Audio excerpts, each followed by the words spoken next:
white lacquer file cabinet with hand painting and mother of pearl inlay.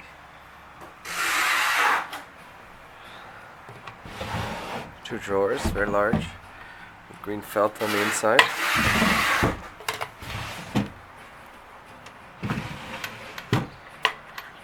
Cylinder lock on the top. Glass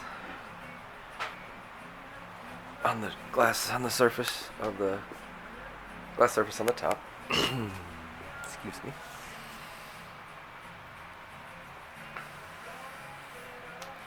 Both sides have the painting and the mother of pearl as well. Back is flat white.